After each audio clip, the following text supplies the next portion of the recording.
नमस्कार साथीहरु, स्वागत छ तपाईलाई स्टक फर लस युट्युब च्यानलमा। आज हामीहरु यस भिडियोमा स्टक मार्केट वातै बढ्नुका कारण एवं Nepal micro insurance company crest insurance company को शेयर के गर्ने, किन यति बढेको छ, होल्ड गर्ने कि सेल गर्ने तथा यसका करेक्सन पोइन्ट कति हुन्छ, सबै लगानीकर्ताको मनमा यो जिज्ञासा उत्पन्न भएको होला। साथै ओमेगा 3 को शेयर प्राइस कति जान सक्छन्, साथै छ्याङदी हाइड्रो पावर को राइट शेयर तथा रिलायन्स स्पिनिङ मिल्स को नाफाको सम्पूर्ण जानकारी यस भिडियोमा हामी दिनेछौँ। पहिलो आज हामीहरु हेर्ने छौं शेयर बजार आज वातै किन बढ्यो। शेयर बजार आज वैशाख 24 गते 62.25 अंकले बढेर 2663.69 बिन्दुमा आएको छ।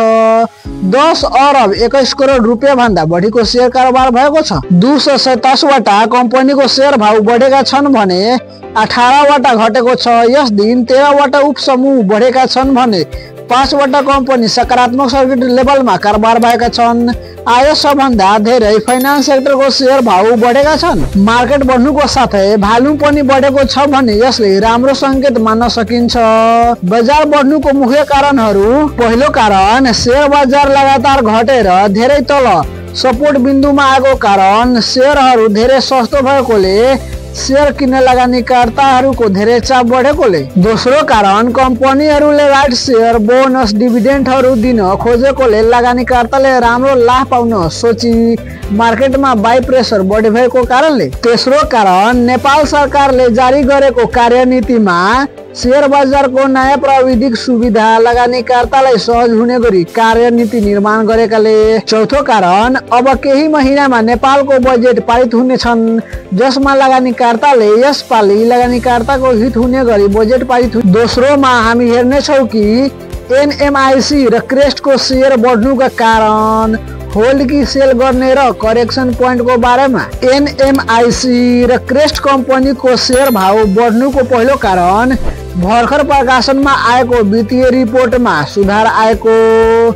दोस्रो कारण बजार अलिकति घट्दा लगानीकर्ताहरू आइपिओ तिर आकर्षित भएको कारण आइपिओ बाइङमा अत्याधिक डिमान्ड परेकाले। यसको आइपिओ होल्ड गर्ने कि सेल गर्ने तपाईको रिस्क लिने क्यापासिटीमा भर पर्दछन्।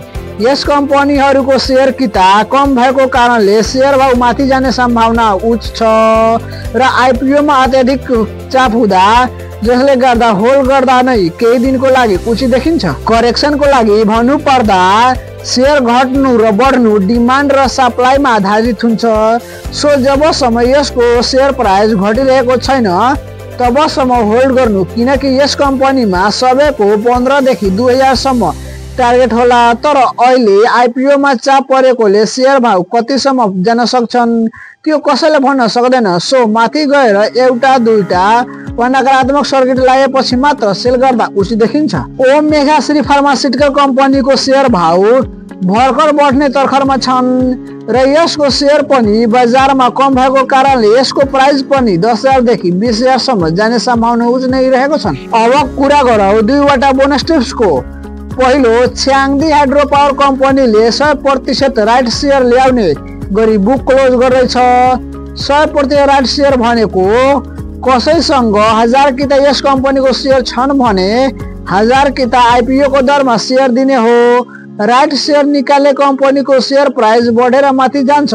सो यो कम्पनीको शेयर भएका साथीहरू होल्ड गर्दा नै राम्रो देखिन्छ। दोस्रो, बुक बिल्डिङ मेथडबाट आइपिओ ल्याउन लागेको रिलायन्स स्पिनिङ मिल्स को नाफामा 1100% को वृद्धि भएका छन्। यदि यो भिडियो तपाईलाई जानकारीमूलक लाग्यो भने यस च्यानललाई लाइक, सब्स्क्राइब, कमेन्ट गर्न नभुल्नुहोस्। हामी फेरि भेट्ने छौं छिटो नै अर्को भिडियोमा। धन्यवाद।